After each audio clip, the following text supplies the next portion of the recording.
Cümleten selamun aleyküm hanımlar. Divapatik YouTube kanalıma hepiniz hoş geldiniz. Bugün birlikte kilim desenli iki şiş dikişsiz patik yapacağız. Ben patiğimde gri, krem ve kavun içi olmak üzere 3 tane normal patiklik ip kullandım. Şişlerim 3 numara. Modelim bu şekilde. Çok güzel, çok şık, hoş bir model oldu hanımlar. Kilim deseni tarzında. Patiğimizin kenarları, tabanımız, topuğumuz, patiğimizin hiçbir yerinde dikişimiz yok. Bu patik benim elimin ölçülerine göre 37-38 numara ayaklar için uyumlu oldu.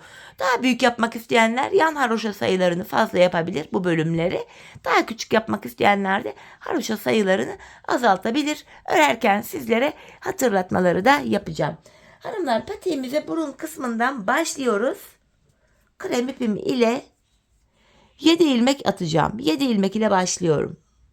Şu birinci ilmeğim, 2, 3, 4, 5, 6, 7. 7 ilmek attım. Hemen şu ucuna bir düğüm atıyorum. Patiğimizde haroşa örgü uygulaması yapacağız. Ben örgümüzün hem arka yüzünde düz örgü örerek haroşalarımı elde ediyorum. Kenar ilmeğimi aldıktan sonra diğer ilmeklerimi hanımlar haroşa olarak örüyorum. Sonuncuyu da ördüm. Geri dönüyorum. Ön yüzdeyiz. Ön yüzde olduğumuzu şöyle kabul ediyorum. Başlangıç ipimiz eğer sol taraftaysa ön yüzdeyiz demektir. Ön yüzde hemen modelimize ve artırmalara başlayacağız. Artırmaları ilk 2 ilmeği ördükten sonra yapacağız. Bir de son 2 ilmek kalana kadar örüp öyle artıracağız. Kenar ilmeğimi aldım. İkinciyi örüyorum. Hemen buraya bakın, ipimi parmağıma atarak şöyle bir ilmek attım buraya. Bir ilmek artırdım. Burada 3 ilmek oldu. Bir ilmek daha ördüm, 4. Kenarda toplam 4 ilmek oldu. Hemen ortaya gri ipimi ekleyeceğim hanımlar. Bir ilmek gri örüyorum. Hemen modele başlıyoruz burada. Bir ilmek gri'mi örer örmez gri ipimin ucunu şöyle kremime düğümlüyorum. Patiğimiz sökülmesin. 2 tane düğüm atıyorum buraya. Bir gri'den sonra tekrar kremimi aldım. Hemen yanındaki bir ilmeği de krem ile ördükten sonra bakın son 2 ilmek kaldı. Hemen buraya da artırmamı yapıyorum. Kalan 2 ilmeğimi ördüm. Böylece 9 ilmeğimiz oldu. Şimdi geri dönüyoruz hanımlar. Arka yüzde model kurulumu yapmayacağız. İlmekleri gördüğümüz renklerle öreceğiz. Bir de arka yüzde artırma yapmıyoruz. Artırmalar sadece ön yüzde yapılıyor. Krem ilmeklerimi krem ipim ile ördüm. Arka yüzde renk geçişi yaparken ipimi arkada bırakıyorum. Şöyle çaprazlamasına kremin altından alarak gri ipimi aldım. Bir gri ilmeğimi gri ile ördüm. Griyi arkada bırakıp tekrar kremimi alıyorum. Kalan 4 ilmeğim krem ile örülüyor. Şimdi geri döndük hanımlar. Ön yüzde artırmalara ve modele devam edeceğiz. Kenar ilmeğimi aldım. İkinci ilmeğimi de örüyorum. Hemen artırmamı yaptım. Bir ilmek attım. Yanına bir ilmek daha ördüm. Kenarda 4 ilmek oldu. Bu defa bu ortaya şöyle çaprazlamasına gri ipimi alıyorum. 3 ilmek gri örüyorum. Tekrar kremimi aldım. Bir krem ördüm. Bakın son 2 ilmek kaldı. Hemen bu kenara da artırmamı yapıyorum. Kalan 2 ilmeğimi örüyorum. Şişimizde 11 ilmeğimiz oldu. Geri döndüm. Arka yüzde hanımlar artırma işlemi yok. İlmekleri gördüğüm renklerle haroşa örüyorum. Arka yüzde renk geçişi yaparken ipi arka tarafta bırakıyoruz. İpleri de şöyle kenarda delik görüntü oluşmasın diye çaprazlamasını alıyoruz. Grileri gri ile ördüm ve kalan 4 ilmeğimi krem ipim ile örüyorum. Tekrardan ön yüzdeyiz. Kenar ilmeğimi aldım. İkinci ilmeğimi ördükten sonra hemen artırmamı yapıyorum. 3 ilmek oldu. Bir ilmek daha ördüm. 4 oluyor burada. Şöyle yine griyi alıyorum. Bu defa ortaya 5 ilmek gri. 2, 3, 4, 5. Krem ipimi alıyorum. Bir tane krem ördüm. Bakın son 2 ilmek kaldı burada da. Hemen artırmamı yapıp kalan 2 ilmeğimi örüyorum. Geri dönüyoruz hanımlar. Arka yüzde yine ilmekleri gördüğümüz renklerle öreceğiz. 13 ilmeğimiz oldu şimdi şişimizde. 27 olana kadar artırmalar devam edecek. Arka yüzde yine ilmeklerimi gördüğüm renklerle örüyorum. Arka yüzde model kurulumu falan yok. Kalan 4 ilmeğim yine krem ile örülüyor. Bu şekilde. Tekrar geri döndüm. Ön yüzdeyim. Kenar ilmeğimi aldım. İkinciyi örüyorum. Hemen artırmamı yaptım. Yanına bir ilmek daha ördüm. 4 oldu. Tekrar gri ipimi alıyorum. Bu defa ortaya 7 ilmek gri örüyorum hanımlar. 7 tane gri. 5, 6, 7. Tekrar krem ipimi aldım. Hemen yanına bir kremi ördükten sonra bakın son 2 ilmek kaldı. Artırmamı yapıyorum ve kalan 2 ilmeğimi örüyorum. Şimdi hanımlar ön yüzde böyle model kurulumu yapıyoruz. Arka yüzde birkaç sıra yine gösterdim. İlmekleri gördüğümüz renklerle örüyoruz. Şimdi arka yüzde ilmeklerimizi gördüğümüz renklerle örelim gelelim. Evet, arka yüzde ilmeklerimi ördüm hanımlar. Bu defa şu kavun içi ipimi de ekleyeceğim. Yine artırmaya devam ediyorum. Kenar ilmeğimi aldım. İkinci ilmeğimi ördüm. Hemen artırmamı yapıyorum. 3 ilmek oldu. Yanına bir ilmek daha ördüm. 4. Tekrar çaprazlamasına gri ipimi elime alıyorum. Buraya 1, 2, 3. Bu defa hanımlar 4. ilmeği şöyle alttaki krem ipimiz var. Arkada uzun uzadıya kalmasın diye onun altından girerek örüyorum. Şöyle. Buraya 4 tane griyi ördüm. Şimdi kavun içi ipimi alıyorum elime. Şöyle. Ortaya bir ilmek kavun içi öreceğim. Hemen kavun içi ipimin ucunu da buraya düğümlüyorum. Sonra tekrar gri ipimi alacağım. Bu defa hanımlar şöyle kremimi gri'nin üzerinden atlatarak yaklaştırarak alıyorum. Şöyle arkada uzun uzadıya kalmasın diye. Buraya 4 tane gri örüyorum. Tekrar şu krem ipimi aldım. Yanına bir tane krem örüyorum. Bakın son 2 ilmek kaldı. Hemen artırmamı yaptım ve kalan 2 ilmeğimi örüyorum. Ön yüzde modeli kurduk. Şimdi arka yüzde yine ilmekleri gördüğümüz renklerle öreceğiz. Kremleri krem ile, grileri gri ile, ortadaki bir kavun içi ilmeğimizi de yine kavun içi ipimiz ile öreceğiz. Sıra sonuna kadar örelim gelelim. Evet hanımlar, arka yüzde ilmeklerimi ördüm. Şimdi ön yüzdeyiz. Modele devam edeceğim. Artırmalarıma da kenar ilmeğimi aldım. İkinci ilmeğimi örüyorum. Tekrar artırmamı yaptım. 3 ilmek oldu. Bir ilmek daha ördüm. Bakın burada 4 ilmek oldu. Tekrar gri ipimi alıyorum. 4 ilmek gri öreceğim buraya. 4 tane gri. 1, 2, 3. Bakın yine şu kremin altından girerek öreceğim bu bölümde. 4. Ardından şöyle kavun içi ipimi alıyorum. Bu defa ortaya 3 ilmek kavun içi örüyorum. Şöyle. Tekrar gri ipimi alacağım. Şöyle kremi gri'nin üstünden atlatarak yaklaştırdım. 4 tane gri. Tekrar krem ipimi aldım. Bir tane krem ördükten sonra bakın son 2 ilmek kaldı. Hemen artırmamı yapıyorum. Ve kalan 2 ilmeğimi örüyorum. Arka yüzde ilmekleri örelim gelelim. Evet hanımlar, arka yüzde ilmeklerimi ördüm. Tekrar ön yüzdeyiz. Modele devam ediyoruz. Artırmalarda devam edecek yine. Kenar ilmeğimi aldım. İkinci ilmeğimi ördükten sonra artırmamı yapıyorum. 3 ilmek oldu. Bir ilmek daha ördüm. 4. Tekrar gri ipimi alıyorum. 4 gri. 1, 2, 3, 4. Şimdi alttan pembe ipimi şöyle çaprazlamasına aldım. Ortaya bu kavun içi ipim, çok pardon, kavun içi ipim ile 5 ilmek ördüm. Tekrar gri ipimi alıyorum. Kremi şöyle atlattım. 4 tane gri. Tekrar krem ipimi alıyorum. Hemen şu kenarımıza bir krem ördüm. Bakın son 2 ilmek kaldı. Artırmamı da yapıyorum ve kalan 2 ilmeğimi örüyorum. Yine arka yüzde ilmeklerimizi örelim gelelim. Arka yüzde ilmeklerimi ördüm hanımlar. Şimdi ön yüzdeyiz. Artırmalara devam edeceğiz. Artık baklava dilimimiz de kapanmaya başlayacak bu sıramızda. Kenar ilmeğimi aldım. İkinci ilmeğimi örüyorum. Bir tane artırmamı yaptım. Hemen şu 4. ilmeğim 5. Buradaki griyi de krem ile ördüm. 6. Tekrar gri ipimi alıyorum. 4 ilmek gri öreceğim. 1, 2, 3, 4. Tekrar bu kavun içi rengimi alıyorum elime. 3 tane öreceğim şimdi. Artık baklava dilimleri kapanıyor. Tekrar gri ipimi aldım. 4 ilmek gri. 2, 3, 4. Kremimi alıyorum. Son 2 ilmeğim kalana kadar örüyorum. Tekrar artırmamı yaptım ve son 2 ilmeğimi örüyorum.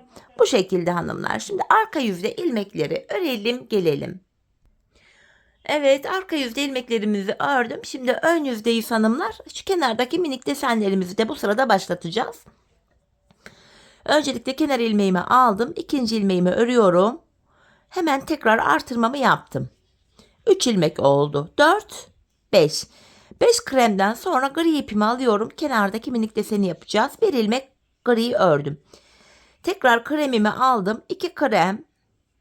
Gri'mi aldım. 4 ilmek gri. 4.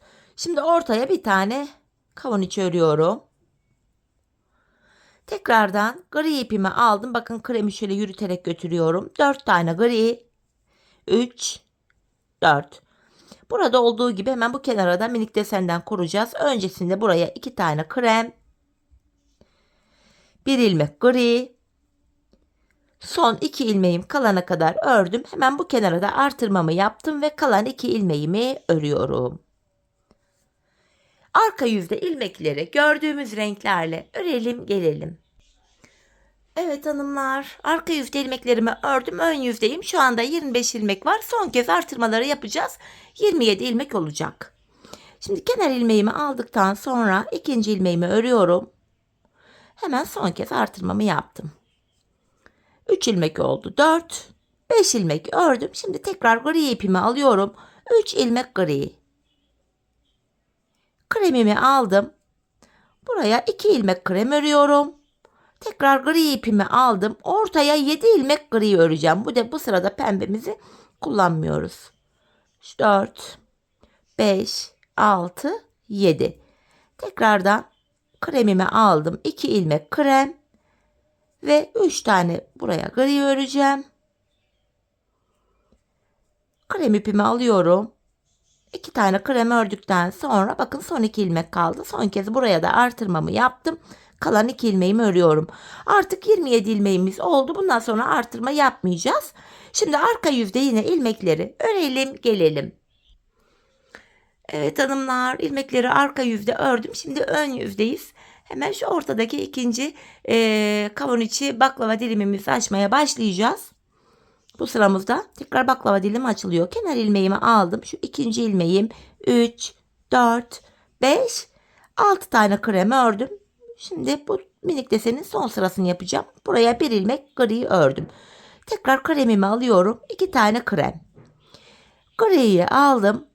1, 2, 3, 4 ilmek gri ördüm. Tam ortaya 1 ilmek kavun içi ipimle örüyorum. Tekrar griyi aldım. Kremi şöyle atlatarak getirdim. 4 tane krem. Pardon 4 tane gri. Hemen yanına 2 ilmek krem. Ortada bir tane gri. Ve kalan ilmeklerimi krem ipim ile örüyorum. Bakın bu sıramızda artırma yapmadık. Şöyle. Arka yüzde ilmekleri örelim gelelim. Evet hanımlar, yeniden ön yüzdeyiz. Baklava dilimini açmaya devam edeceğiz. Şu yanlardaki minik desenleri bitirdik. Sayarak gidelim. Kenar ilmeği 1, 2, 3, 4, 5, 6, 7, 8 tane krem ördüm. Tekrar gri ipimi alıyorum. 4 ilmek gri. Ortaya bu defa 3 tane kavun içi. Tekrardan gri ipimi alıyorum. 4 gri. Ve krem ipimi aldım. Kalan ilmeklerimi krem ile örüyorum.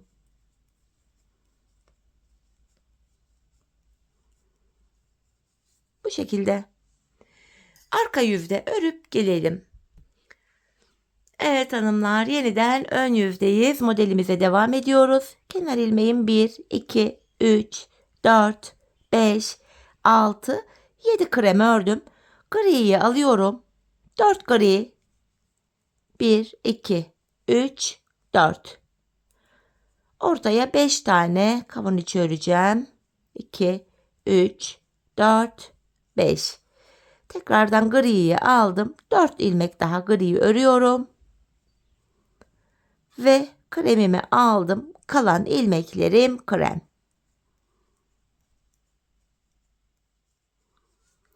Arka yüzde örüp gelelim. Evet hanımlar, yeniden ön yüzdeyiz. Tekrar bakın, burada 5 tane kavun içi ilmeğimiz oldu. Tekrar baklava dilimi kapanmaya başlayacak artık.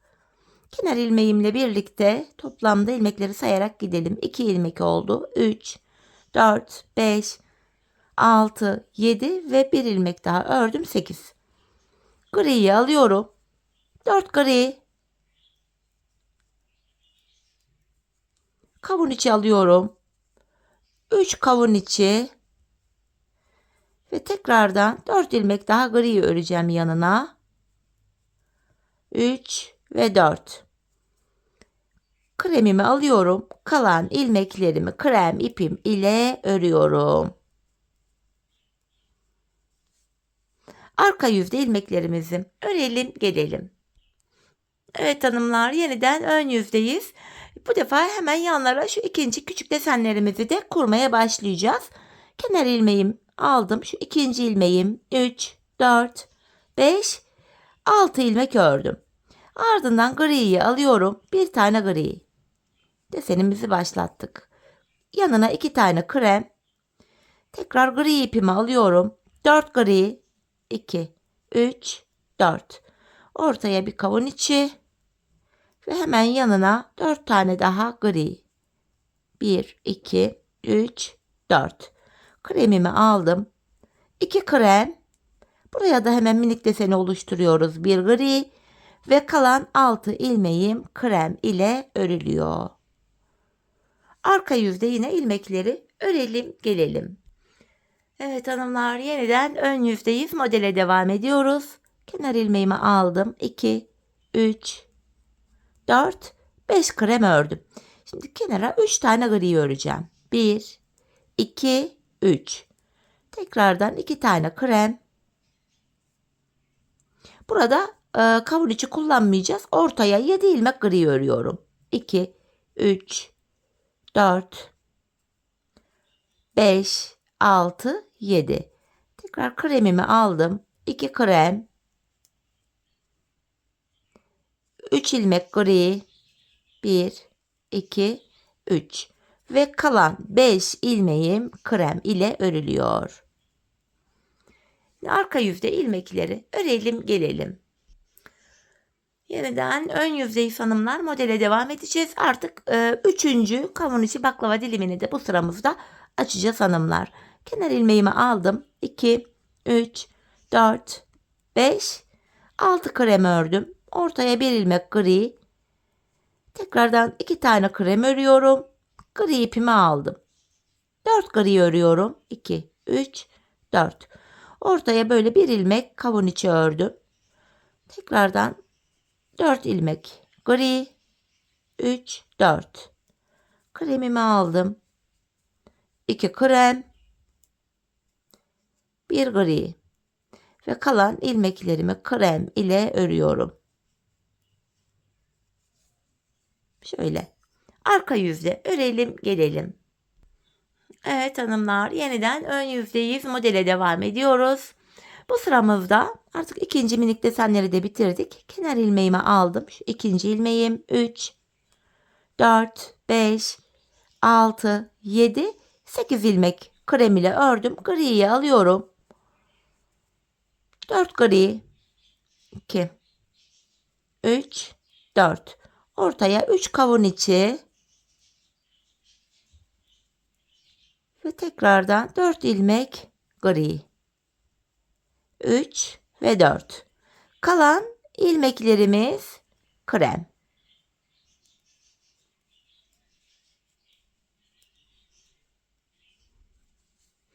Arka yüzde örelim gelelim. Evet, yeniden ön yüzdeyiz hanımlar. Baklava dilimini açmaya devam edeceğiz. Kenar ilmeği 1, 2, 3, 4, 5, 6, 7. 7 kremi ördüm. Griyi alıyorum. 4 gri. 2, 3, 4. Ortaya 5 kavun içi. 2, 3, 4, 5. Ve tekrar 4 ilmek gri. 1, 2, 3, 4. Kalan ilmeklerim krem.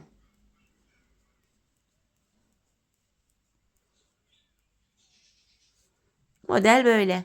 Arka yüzde örelim gelelim.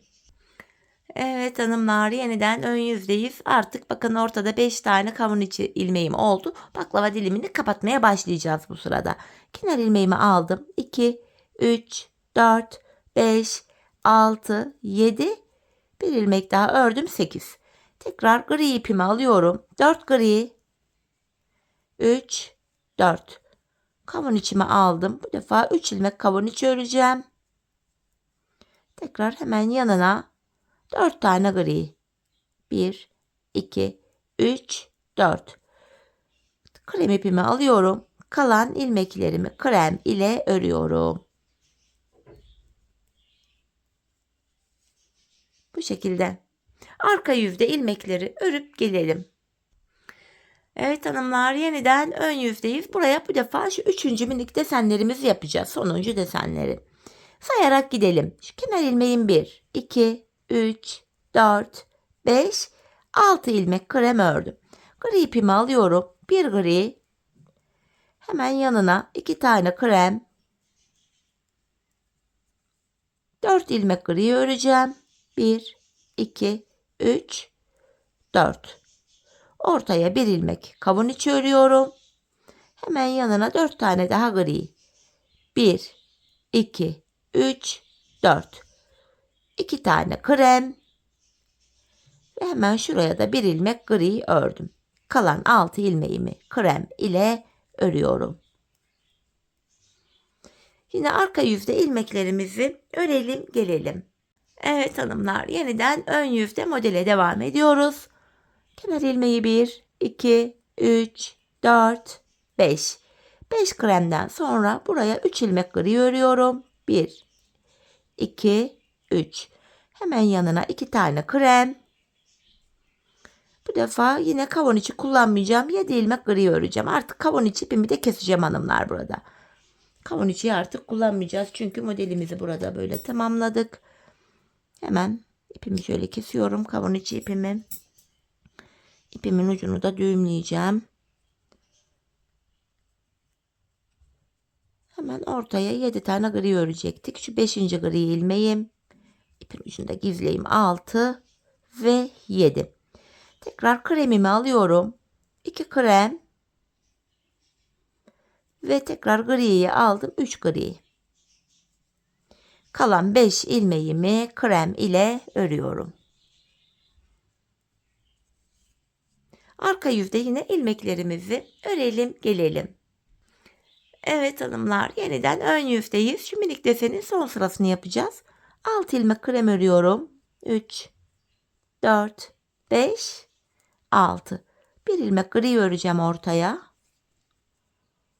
Tekrar kremi alıyorum. Artık şuradaki dilim kapanıyor hanımlar. Şöyle yeni bir baklava dilimi açmıyoruz. Buraya 1, 2, 3, 4 tane krem ördüm. Ortaya 5 ilmek gri. 1, 2, 3, 4, 5. Tekrardan 4 ilmek krem öreceğim. 3, 4. Buraya bir gri. Ve kalan 6 ilmeğim krem. Yine arka yüzde ilmeklerimizi örelim gelelim hanımlar. Evet hanımlar, yeniden ön yüzdeyiz. Modele devam ediyoruz. Sayarak gidelim. Şu kenar ilmeği 1, 2, 3, 4, 5, 6, 7, 8, 9, 10, 11, 12 krem ördüm. Gri ipimi alıyorum. Ortaya 3 ilmek gri. 1, 2, 3. Ve kalan ilmeklerimi de krem ipim ile örüyorum.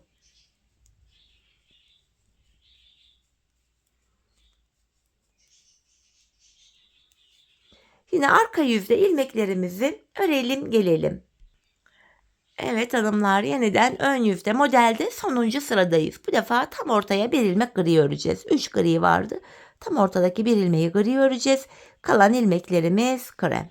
Modelimizde sonuncu sıramız böyle.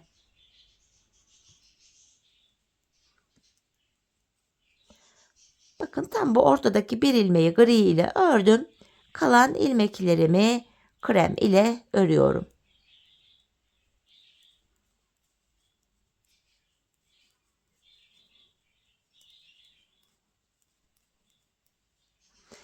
Yine arka yüzde ilmekleri gördüğümüz gibi örüp gelelim.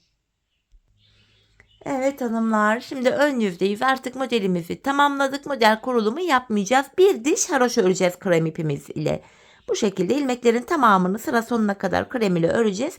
Arka yüzde de tekrar krem ipimiz ile öreceğiz. Bir diş haroşa olacak. Burada gri ipimizi kesip ucunu düğümleyebiliriz artık. Bir diş haroşa krem ile örelim gelelim. Bir diş haroşamı ördüm geldim hanımlar. Şimdi bilek ayrımı yapacağız. Şişimizde 27 ilmek var.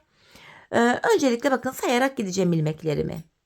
İlk 12 ilmeğimi öreceğim. Şu kenar ilmeği 1, 2, 3, 4, 5, 6, 7, 8, 9, 10, 11, 12. 13. ilmeği örerken şu öndeki 2 ilmeği aldım. Bakın ikisini yer değiştiriyorum. Yer değiştirdiğim ilmeğimi ilk şişimle ördüm. 13 oldu burası. Bakın 3, 6, 9, 12, 13. Şimdi bu sol tarafta 14 ilmek kaldı. Bu 14 ilmek bekleyecek. Biz öncelikle bu sağ kenarımızı yapacağız hanımlar. Şimdi hemen kenara başlamadan önce bakın şurada ilk 3 diş haroşa vardı. Bu 3 diş haroşayı saymayacağız. Sonrakileri sayarak gideceğiz. Diğerlerini hesaba katacağız.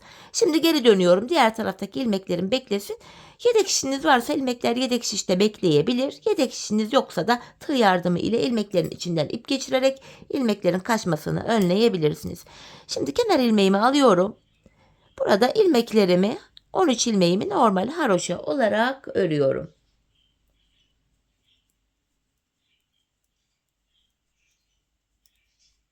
Şimdi geri döneceğiz hanımlar. Bakın buraya bir diş haroşamız oluştu. Şu ilk 3 diş haroşamız zaten ön bölümde vardı. Ondan hariç burada bir diş haroşamız görünüyor.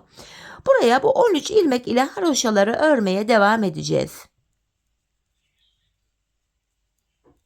Ön yüzdeyim. İlmeklerimi örüyorum. Tekrar geri döndüm. Arka yüzdeyim. Arka yüzde de yine kenar ilmeğimi aldıktan sonra ilmeklerimi haroşa örüyorum. Böylece 13 ilmek ile kenara 2 diş haroşamız oluştu. Şimdi bu şekilde 13 ilmek ile haroşalara devam edeceğiz. 2 diş haroşamız oldu hanımlar. Ben bu kenarımıza toplamda 15 diş yani 15 sıra haroşa ördüm. İkisini ördüm. 13 sıra daha haroşa öreceğim. Burayı daha büyük yapmak isteyenler buraya 15 değil de 18 diş haroşa yapabilir. Daha küçük yapmak isteyenler de burayı 13 diş haroşa olarak örebilirler. Patiğin boyutu burada belirlenecek. Şimdi hep birlikte ölçülerimize göre patiğimizin bu kenar bölümünü örelim. Ardından buluşalım. Evet hanımlar, buraya 15 sıra haroşamı ördüm geldim. Şimdi ön yüzdeyim. İlmeklerimizi keseceğiz. Gevşek bir şekilde keselim hanımlar. Sıkı bir kesim yapmayalım. Patiğimizin topuk bölümünü yaparken kesim yaptığımız kenar ilmek yerlerinden bakın şu V şeklinde görünen kenar ilmek yerinden ilmekler çıkaracağız. İlmekleri kolay çıkartabilmek için gevşek bir kesim yapmamızda fayda var. Sonuncu ilmeğimi de kestim. En son şuraya şöyle 2 tane bir zincir oluşturuyorum. Kenarımız sağlam olsun diye ipimi kestim. Şimdi diğer tarafı yapacağız hanımlar, sol tarafı. Burasını 13 ilmek olarak yapmıştık. Burada 14 ilmek vardı. Şimdi ilmekleri eşitleyeceğiz. Bu ilk 2 ilmeği keserek öreceğim. Böylece burada da 13 ilmek kalacak. Sağ ve sol kenarımız aynı sayıda olsun diye burada ilk ilmeğimi böyle ilk 2 ilmeği keserek ördüm. İkinci ilmeğimi normal ördükten sonra ipimin ucunu hemen buraya düğümleyeceğim. 13 ilmek üzerinden buraya da yine haroşalarımızı yapacağız. Bakın şurada modelden sonra 1, 2, 3 diş haroşa var. Bunu saymıyoruz. Bundan hariç 15 diş haroşamızı bu tarafa da öreceğiz. Yani sağ kenarı siz kaç sıra haroşa yaptıysanız sol kenarı da aynı sayıda yapmanız gerekiyor. Şimdi geri dönüyorum. Yine arka yüzde ilmeklerimi 13 ilmeğimi haroşa örüyorum.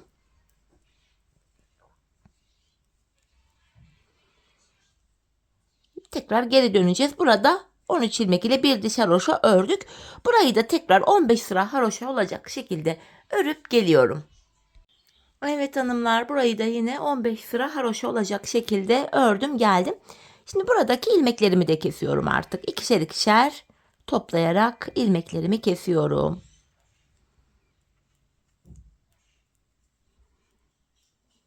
Yine gevşek bir kesim yapıyorum hanımlar. Topuk bölümünde ilmek çıkaracağız çünkü buralardan. Sonuncu ilmeğimi de kestim. Patiğimizin üst bölümünü tamamladık. Şimdi şu kenar bölümlerini yapacağız. Yani şu kenar bölümlerini. Videonun başında dediğim gibi buralarda misinalı şiş kullanılabilir. Fakat ben kullanamadığım için, zorlandığım için şöyle yedek şişlerimi de aldım. Şimdi şu kenarlardan itibaren ilmekler çıkaracağız. Bakın ilk bir ilmek şişime aldım. Sırasıyla burada kenar ilmek yerlerine ilmeğin iki kanadına birden batarak ilmekler çıkartıyoruz hanımlar. Bu şekilde. Bakın burada 7 ilmeğim oldu. 8, 9, 10, 11, 12. Ben bu şekilde burun kısmına kadar 42 adet ilmek çıkarttım. Şu başlangıç yerine kadar 42 ilmek çıkarttım. Siz şuraya fazla haroşa yaptıysanız benden ilmek sayınız birkaç ilmek fazla olacaktır benden. Eksik haroşa yaptıysanız şu kenarlara ilmek sayınız birkaç ilmek eksik olacaktır. Bu sayılarda ben burun kısmına kadar 42 ilmek çıkarttım. Şimdi şu burun kısmına kadar ilmeklerimizi çıkartalım gelelim. Evet, 42 adet ilmeğimi çıkarttım hanımlar. Şimdi burun kısmına geldim. 7 ilmek başlamıştık. 7 ilmek başladığım yerden 7 ilmek çıkaracağım. Şu kenar kısmına düğüm attığım için burası biraz sert. Buradan şöyle tığ yardımıyla ilmek çıkarttım. Bir diğer şişime takıyorum. Misinalı şiş kullananlar aynı şişe takarak devam edecekler. Başlangıç yerlerine ilmeğin iki kanadına birden girerek ilmek çıkartıyoruz hanımlar. 2 ilmek oldu. 3. Şu ipin ucunda gizleyerek götürelim. 4. 5. Devam ediyorum. Şu 6. Şu kenara girerek bir ilmek de buradan çıkarttım. 7. Burundan 7 ilmek çıkarttık. Şimdi diğer şişime diğer kenardan ilmekler çıkaracağım. Yine ilmeğin iki kanadına birden girerek ilmekler çıkartıyoruz hanımlar. Diğer uca kadar, yani şu uca kadar yine 42 ilmek çıkaracağım. Siz şurada kaç ilmek çıkarttıysanız bu karşı tarafta da aynı sayıda ilmekleri çıkartmanız gerekiyor. Şu uca kadar ilmeklerimizi çıkartalım gelelim.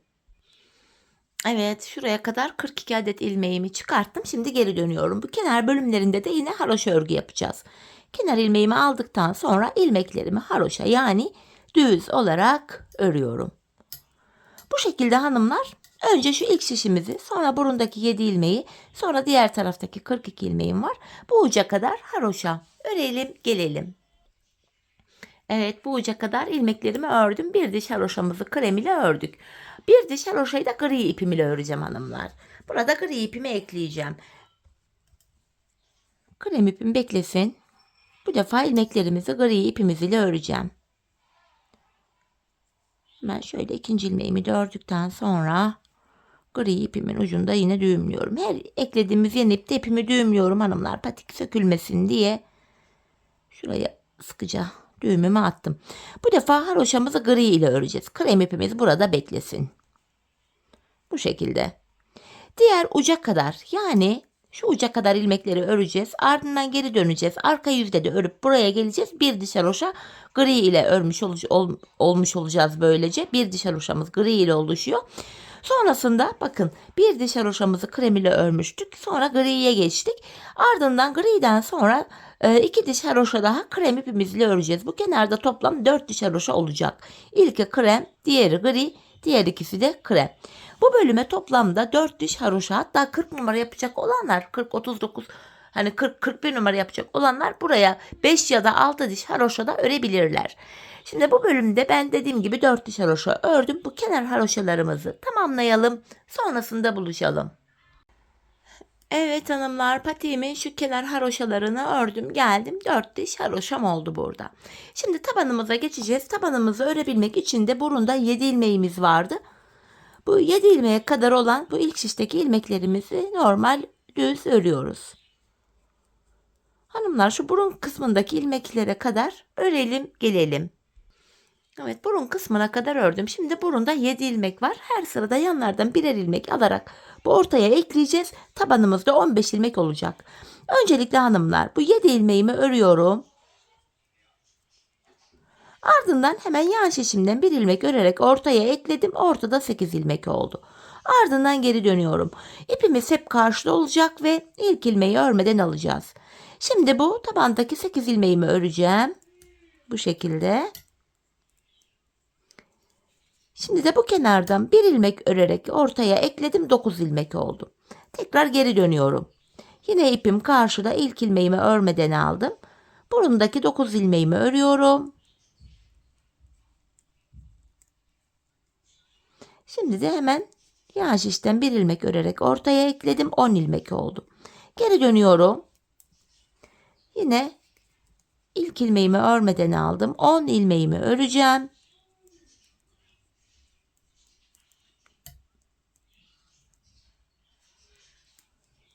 Kenardan bir ilmek örerek ortaya ekledim. 11 oldu. Tekrar geri dönüyorum. Yine ipim karşıda, ilk ilmeği örmeden aldım. 11 ilmeğimi örüyorum.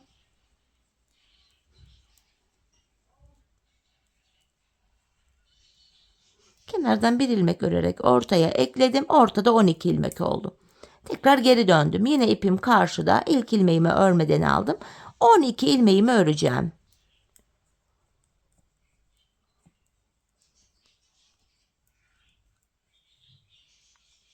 Şu 12. ilmeğim. Şimdi de hemen şişimden bir ilmek örerek ortaya ekledim. 13 oldum.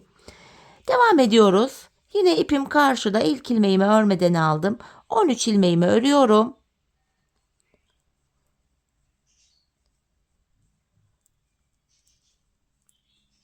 Şu 13. ilmeğim. Bir ilmek kenardan örerek ortaya ekledim. 14 oldu. Tekrar geri dönüyorum.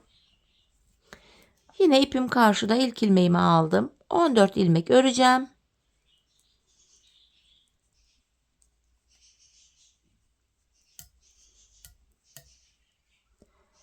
Yan şişimden de bir ilmek örerek ortaya ekledim. Bu tabanımızda hanımlar, orta şişimizde 15 ilmeğimiz oldu. Artık biz bu 15 ilmek ile kesimlere başlayacağız. Yapacağımız işlem şu: 14 ilmeğimizi öreceğiz. 15. de kesimi yapacağız. Yine ip karşıda, ilk ilmeğimi örmeden aldım. 14 ilmeğimi örüyorum. Yani bu tabanda şişimde son bir ilmek kalana kadar örüyorum.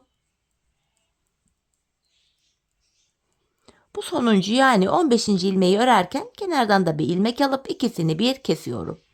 Kesimden sonra geri döndüm. Yine ip karşıda, ilk ilmeği örmeden aldım. Tekrar tabanımda son bir ilmek kalana kadar öreceğim. Sonuncu, yani 15. ilmekte kesimimi yapacağım. Bakın, son bir ilmeğim kaldı. Bunu örerken kenardan da bir ilmek alıp ikisini kesiyorum. Tekrar geri dönüyoruz. Taban 15 ilmek üzerinden bu şekilde örülüyor. 14 örüyoruz. 15. de kesimimizi yapıyoruz.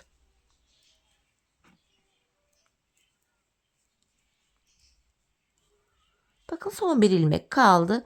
Yandan da bir ilmek alıp ikisini bir kestim. 15 ilmek ile bu şekilde örmeye devam edeceğiz. Biz bu kesme işlemine sağ ve sol şişimizdeki ilmekler bitene kadar devam edeceğiz. Kesim sonunda şişimizde sadece tabanda kullandığımız 15 ilmeğimiz kalacak. Tabanımızı bu şekilde tamamlayalım, ardından buluşalım. Evet hanımlar, tabanımızı 15 ilmek olarak ördüm geldim. Şimdi arka bölümü yapacağım. Yapacağımız işlem şu hanımlar. İpim karşıda, ilk ilmeği örmeden aldım. Şimdi son 2 ilmeğim kalana kadar ilmeklerimi öreceğim öncelikle.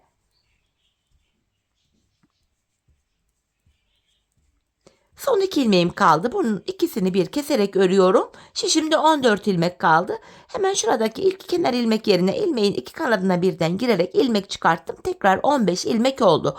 Bu şekilde hem patiğimizin arkasını örmüş oluyoruz, hem de arka bölüm şu kenarlara eklenmiş oluyor. İlmek çıkarttıktan sonra geri döndüm. İpim karşıda, ilk ilmeğimi örmeden alıyorum. Aynı işlemi yapacağım. Son 2 ilmeğim kalana kadar öreceğim. Bu şekilde. Yine haroşaya devam ediyoruz bu bölümde. Bakın, son 2 ilmeğim kaldı. Bu 2 ilmeğin ikisini bir keserek ördüm. Geri dönüyorum. Şimdi de hemen bu kenardan, bakın, kenar ilmek yerine girerek ilmek çıkarttım. Tekrar 15 ilmeğim oldu. Hanımlar, patiğimizin arkasında yapacağımız işlem bu kadar. Son 2 ilmek kalana kadar öreceğiz. Son 2 ilmeği keseceğiz ve sıradaki kenar ilmek yerinden ilmek çıkaracağız. Bakın, yine son 2 ilmeğimi kestim. Sıradaki kenar ilmek yerinden ilmeğimi çıkarttım. Geri dönüyorum. Yine ipim karşıda, ilk ilmeğimi örmeden aldım. Aynı işlemi yapıyorum. Yani son 2 ilmeğim kalana kadar örüyorum. Son 2 ilmeğimi bu şekilde kestim ve geri döndüm. Bir sonraki kenar ilmek yerine ilmeğin 2 kanadına birden girdim. İlmek çıkarttım. Bu şekilde. Patiğimizin arkası böyle oluyor hanımlar. Biz buna son kenar ilmek yerlerine gelene kadar devam edeceğiz. Şimdi hep birlikte patiğimizin bu arka bölümünü tamamlayalım, gelelim. Evet hanımlar, patiğimin topuk bölümünü son kenar ilmek yerlerine gelene kadar ördüm geldim. Artık buradaki ilmeklerimi kesiyorum. İkişer ikişer toplayarak kesimimi yapıyorum. Yine çok sıkı bir kesim yapmayalım hanımlar. Biraz esnek olacak. Böyle ilmeklerin tamamını keseceğiz. Bu şekilde patiğimizin örgü bölümünü tamamlamış olduk. Bir de tek sıradan oluşan bir kenar tığlamamız var hanımlar. Şimdi onun yapılışını da sizlere anlatacağım. Bu şekilde son bir ilmeğim kaldı. Bunu da kesiyorum. Hemen bu kenarımızda şöyle tığ yardımıyla hanımlar, böyle tümsek bir görüntü oluşmasın diye şöyle dibine batarak şöyle burayı bir düzlüyorum. 2 tane de sıkı bir zincir çektim. İpimi kestim. Evet, şurada hemen kenarımızdan kalan ip var. Bitiş ipimiz var. Bu iplerimizi şöyle arkaya tekrar zincir tekniğiyle sıkılayacağım. Arkaya gizleyeceğiz. Sonra da gri ipim ile kenar tığlamamı size anlatacağım. Ben şöyle bir gizleyemedim ipimi, ya böyle bir şey olamaz. Evet, şöyle arka ilmek aralarından iplerimin ucunu gizliyorum. Ayağı giydikten sonra bu ipler dışarı çıkmasın hanımlar. Böyle daha temiz, düzenli dursun. İplerimizi mutlaka gizleyelim. Evet, patiğimizin bu bölümünü tamamladık. Şimdi gri ipimi alacağım. Bu gri ipim ile kenar tığlamamı gerçekleştireceğim. Şöyle önce bir ilmek oluşturuyorum. Topuğumuzu bitirdiğimiz yerden itibaren ilmeğimi hemen buraya sabitliyorum öncelikle. Hemen şuraya. İlmeğimi sabitledim. Şimdi kenar tığlamamı yapıyorum. İpimi tığıma doladım. Kenar ilmek yerine batarak ilmek çıkartıyorum. Tığımdaki 3 ilmeği topluyorum. Sık iğne tekniği yapıyoruz fakat ipimizi tığımıza bir kere doluyoruz. İpimi tığıma doladım. Sıradaki kenar ilmek yerine batarak ilmek çıkartıyorum ve tığımdaki şu 3 ilmeği topluyorum. Bunu çok sıkarak yapmayalım hanımlar. Biraz gevşek yapalım. Esnek olsun bu kenar tığlamamız. Patik ayağımıza rahat girsin. Sıkarak yapmayalım. Buna dikkat edelim. Bu şekilde patiğimizin çevresini hanımlar şöyle ilk başladığımız yere kadar dolanalım, gelelim. Evet, kenar tığlamamı tamamladım, geldim hanımlar, bu şekilde patiğimin çevresini dolandım. Buraya da yine 2 tane zincir çektim. Tekrar ipimi kesiyorum. Bu gri ipimizin ucunda gizleyelim yine. Şöyle ilmek aralarına girerek patiğimizi böylece tamamlamış olduk hanımlar. Evet. Bakın görüntü itibariyle patiğimiz şöyle. Bu şekilde. Tabanımız. Hemen manken ayağıma da getireyim. Birlikte ayaktaki duruşuna da bakalım modelimizin. Çok güzel, şık, örmesi zevkli, hoş bir model oldu hanımlar. Ben çok beğenerek, çok severek yaptım. Umarım sizler de patiğinizi benimle birlikte beğenerek, severek yaparsınız. Yapacak olanlara da şimdiden kolay gelsin diyorum. Evet hanımlar, patiğimizin ayaktaki duruşu da işte şekilde. Hemen göstereyim. Bakın, kilim desenli, çok şık, hoş bir model oldu. Diğer kenarımız, tabanımız, topuğumuz. Evet hanımlar, yine birlikte güzel bir modelin daha sonuna geldik. Umarım sizlere faydalı, hoş bir video olmuştur. Yeni modellerde, yeni videolarda buluşmak dileğiyle. Şimdilik hoşça kalın, sağlıcakla kalın.